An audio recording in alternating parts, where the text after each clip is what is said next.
श्री गुरुवे नमः। ओम शांति शांति शांति।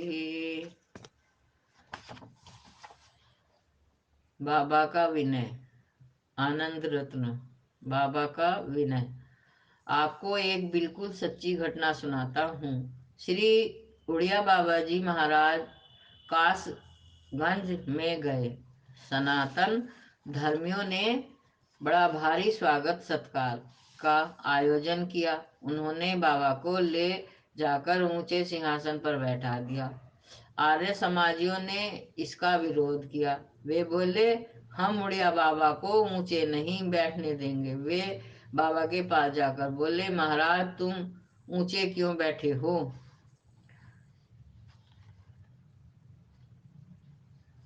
महाराज बाबा बोले, हमको ऊंचे सिंहासन पर बैठने की कोई इच्छा नहीं है। भाई, मेरे तुम मेरे तुम जहाँ कहो हम वहीं बैठे। आर्य समाजी बोले, आओ हमारे साथ नीचे बैठो। बाबा सिंहासन पर से उतरकर उनके पास नीचे बैठ गए। अब सनातनी धर्मियों ने हल्ला किया, अरे हमारे आचार्य का, हमारे गुरु का अपमान करते हो। अभी तुम्हें बताते हैं। वे तो लड़ाई करने पर तैयार हो गए। बाबा बोले, अच्छा बाबा तुम क्या कहते हो? तुम जैसा कहो वैसा ही करें।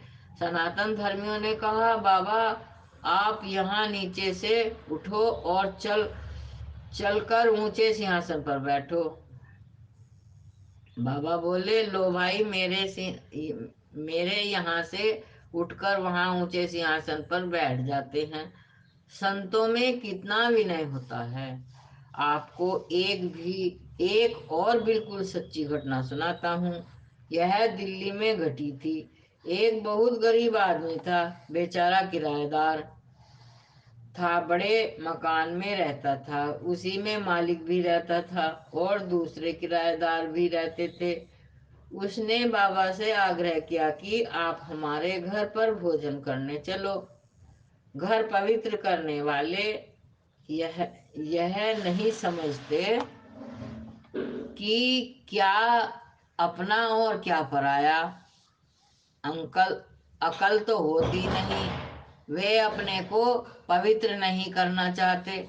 उनकी तो छत पवित्र होनी चाहिए, दिवाली पवित्र होनी चाहिए। बाबा सवारी पर तो बैठते नहीं थे। कुर्सियां घाट से 5-6 मील पैदल चलकर गए। साथ में 20-25 सेवक भी गए। घर पहुंचे तो दरवाजे पर दर दरबान ने रोक दिया और कहा कि हम बाबा जी को मकान में नहीं घुसने चढ़ने देंगे। बाबा थोड़ी देर के लिए बैठ गए। वह बेचारा भगत आया। बड़ी अनुनय विनय की दरबार दरबान ने नहीं जाने दिया। भगत बोला, बाबा आप बैठिए, मैं मकान मालिक से पूछ कर आता हूँ। अब वह मकान मालिक के पास गया।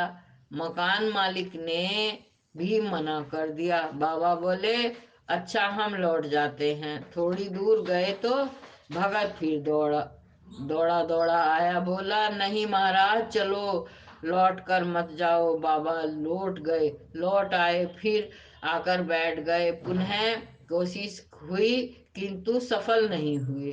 बाबा फिर लौट गए। 7 बार वहां से लौट कर 2-2 3-3 फरलांग गए और 2-2 3-3 फरलांग लौट कर आए। ऐसा मालूम पड़ता था कि जैसे कोई कुटपुतली हो। उसको कोई उधर ले जाता और कोई इधर खींच कर ले आता।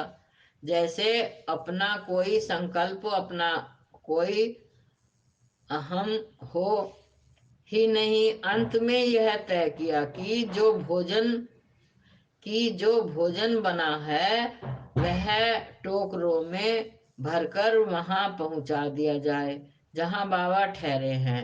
जब बाबा फिर 5-6 मील लौट कर आए, तब फिर कुर्सियां घाट पर भोजन हुआ।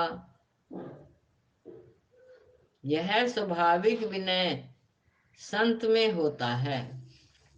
ओम शांति शांति शांति। प्रणाम भगवान।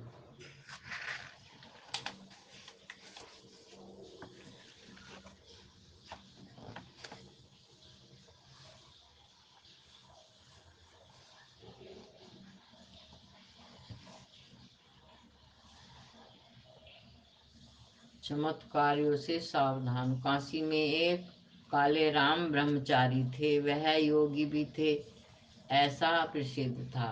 उन्होंने गुरुजी श्री हरिशंकर पंडित जी से शास्त्र पढ़ा। फिर बोले, महाराज अब हम आपको गुरु दक्षिणा देंगे। गुरुजी बोले, आप क्या दक्षिणा देंगे? ब्रह्मचारी बोले, हमको योग की सिद्धि प्राप्त है, हम आपको जरा ऊपर उड़कर दिखाएंगे। गुरुजी बोले, अच्छा उड़ो भाई, यह तो बड़ी भारी गुरु दक्षिणा है। ब्रह्मचारी बोले, महाराज हम यह सिद्धि खुले आकाश के नीचे नहीं दिखाएंगे, हम कमरे के अंदर बंद होकर जरा ऊपर उड़कर दिखाएंगे। गुरुजी उन्हें अपने कमरे में ले गए। उनके एक दो विद्यार्थी बड़ी तीक्ष्ण बुद्धि के थे, वे भी अंदर गए। अब महाराज ब्रह्मचारी ने उन लोगों को तो कमरे के बाहर खड़ा कर दिया और कहा, झरोखों में से झांको, हम कमरे में उड़ते हैं। कमरे में जाकर बैठ गए, प्राणायाम किया। थोड़ा थोड़ा अंधेरा था। उनके पास एक एक बुर्का था और उसमें बुर्का था और उसमें एक जोड़ने वाले बांस के छोटे छोटे टुकड़े लगा रखे थे। अब वह खुद को नीचे बैठ गए खुद तो नीचे बैठ गए और बुर्के को उठाए उठाते गए। बुर्का छत तक पहुंच गया। अब बाहर से उन लोगों को मालूम पड़े कि ब्रह्मचारी तो उड़ गया, धारण कर जाकर बैठ गया धरण पर जाकर बैठ गया। पर वह तो ज्यों ही त्यों जहाँ आका तहाँ। अब गुरुजी महाराज उठे, बिचारे बड़े भोले भाले भले पुरुष वाले, हमारा शिष्य तो सिद्ध है, आकाश में उड़ता है। वही महात्माओं महात्माओपाध्याय पंडित अवतार राम अवतार शर्मा थे। अब से कोई 30-40 वर्ष पहले हमारे बचपन में ही काशी विश्वविद्यालय में प्राच्य विद्या विभाग के अध्यक्ष थे। उन्होंने कहा, ए योगी राज, हमें कमरे में आने दो। ब्रह्मचारी बोला, नहीं नहीं, योगी के कमरे में कोई गृहस्थ आदमी नहीं आ सकता है। शर्मा जी तकड़े भी थे, बोले, यह सब कुछ नहीं चलेगा, हम कमरे के अंदर आकर के देखेंगे, यदि तुम नहीं आने दोगे तो तुमको मारेंगे। अब शर्मा जी तो कमरे में घुस गए। जब बुर्का और डंडा सब उठा कर दे कर ले उठा कर ले आए और बोले, गुरुजी देखो यह सब तमाशा, वह काला ब्रह्मचारी कितना दुष्ट है। नारायण नारायण, ये चमत्कारी लोग बड़े बड़े तमाशे कर देते हैं। जब तक आदमियों को किसी वस्तु का रहस्य मालूम नहीं होता, तब तक वह ठगा जाता है। आप इन चमत्कारियों से सावधान रहें और इनके तमाशे में भी सावधान रहें। सत्य केवल आत्मा है, परमात्मा है, दूसरी कोई वस्तु नहीं है। ओम शांति शांति शांति। प्रणाम भगवान।